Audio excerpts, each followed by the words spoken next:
Hello and welcome to my new video on automation. In this video, we will talk about automating the TickTick application with Make.com. Since the beginning of March 2024, Make.com has included an official module for the TickTick to-do list tool. Let's take a look at how to use it and what its limitations are today. To use the TickTick module, go to Make.com and create a new scenario.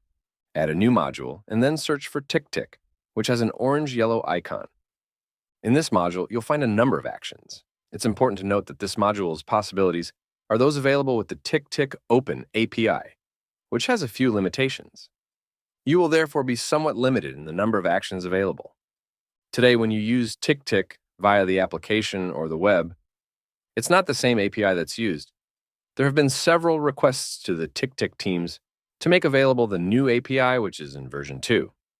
But for the moment, we're limited to this open API. The very first step is to connect the module with TickTick by clicking on Create a Connection.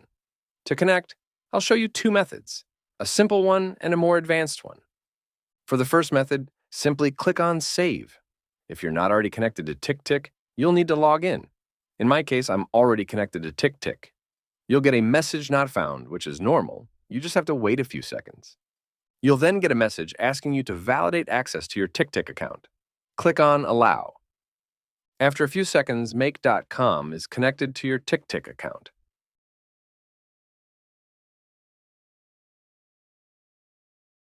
On TickTick, you can go to Settings, then Integrations and Import, where you'll find the application you've added with Make.com. You can now use Make.com with TickTick. I'm also going to show you a second way to connect. You can go to the TickTick documentation available on Make.com. You can create a connection by setting the client ID and client secret yourself. What you need to know is that today, the documentation on Make is not compliant. In the documentation URL, you'll need to replace integromat.com with Make.com. Otherwise, it won't work. In this second method, you must first create an application in TickTick. To do this, go to developer.ticktick.com and then Manage Apps. You don't normally have any applications here. Click on New App. Give it a name. The other fields are optional. Click on Add. Click on Edit, and you'll find the client ID and client secret. In the OAuth redirect section, set the value indicated in the Make documentation. But, as previously indicated, replace integromat.com with Make.com. Click on Save. If you click on Edit, you can still access the client ID and client secret. Be careful with these values and don't give them to anyone, as they're a way of accessing your TickTick data. This OAuth mechanism is not limited to TickTick. It exists for the majority of APIs today. So be very careful never to divulge this information. For this video, I'm using a test environment, so there's no problem showing you these values. In Make, I'll create a new connection called My TickTick Connection Custom, and click on Show Advanced Settings. Fill in the client ID and client secret fields with the application values created on the ticktick.com developer site. Click on Save, and the rest is identical to the first method. You get the message not found error. Then you have to accept the authorizations.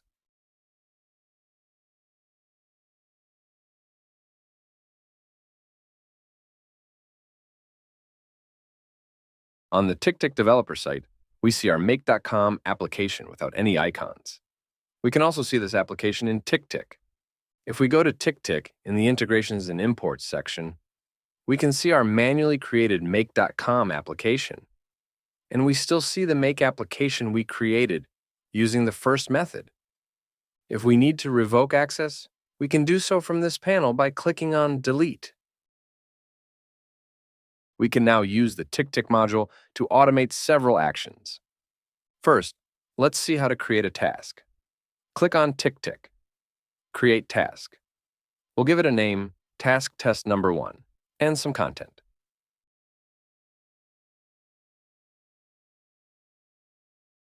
There are other parameters with dates, but I'll deliberately ignore them as there's a small bug at the moment. You could set the priority to medium. There are other parameters such as description, order, reminders, etc. I let you explore that. Once the desired values are set, click Save. Click on Run Once, and there should be no errors.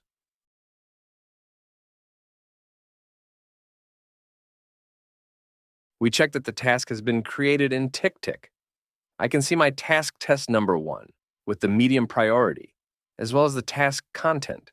So, the make automation worked. Now, instead of creating a task, we're going to update it. To update a task in TickTick, we need 2 pieces of information, the list ID and the task ID. This mechanism is a little restrictive because if a task changes its list, we have to change the automation. Unfortunately, this is how TickTick's open API works. So it's a problem on the TickTick side and not on the make side. To verify this, let's take a look at the TickTick Open API documentation. We see that we need the values for task ID and project ID because they are required. Please note that project ID and list ID are the same thing. The API talks about project, but in the TickTick application, it's the word list that is used. One way of obtaining the list ID is to copy the task link. This link contains all the necessary information. You'll find the task ID after the /tasks. The current task is in a special inbox list, which is why you see inbox before tasks. But if you create a new list and create a task in it,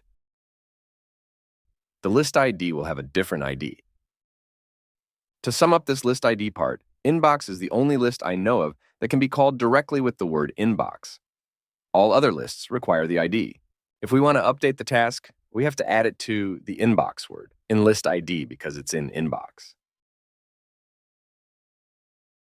If we use ID Finder, we won't find the inbox list. Next, we'll enter the task ID that we got earlier with the task link.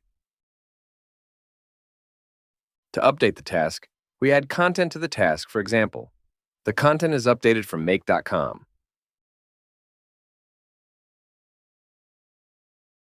Finally, we'll launch the task update.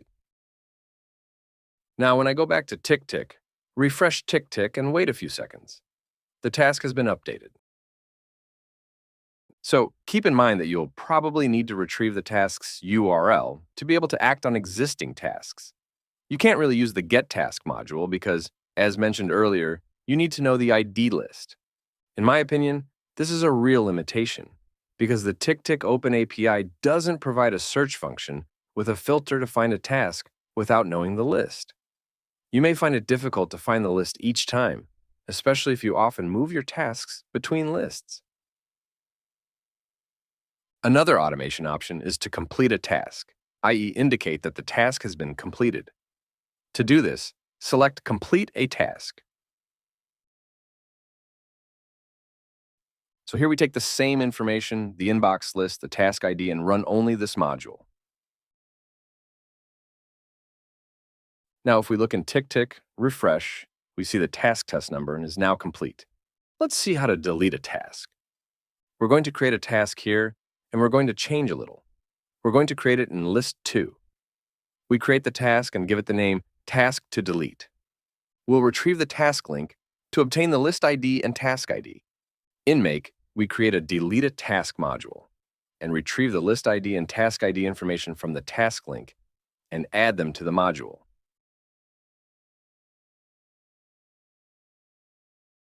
Click OK.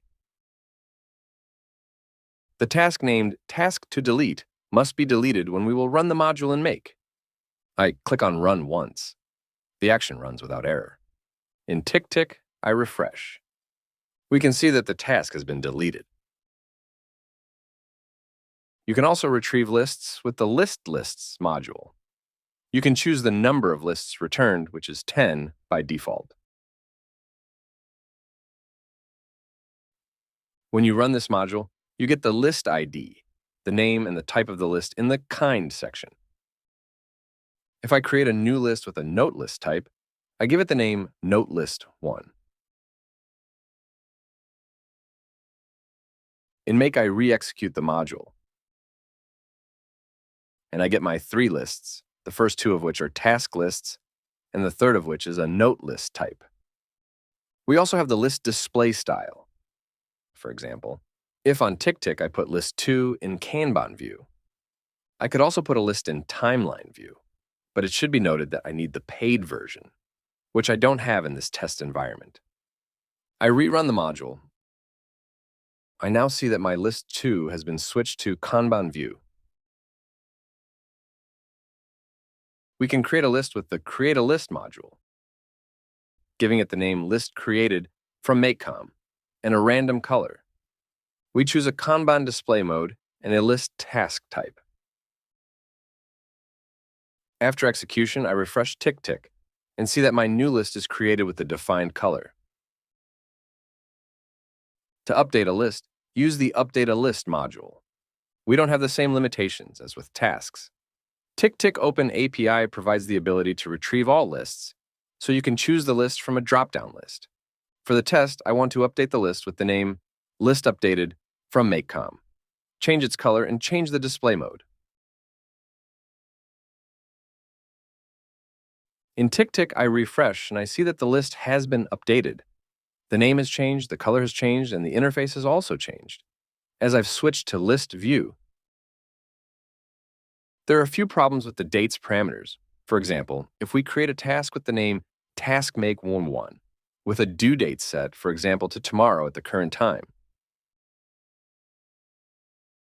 when we run the module, we can see that it sends the due date at 7:25 p.m.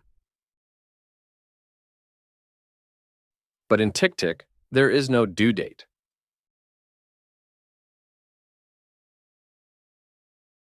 After a few tests, it seems that the problem is that Make is sending the date in a format that is not the one expected by TickTick.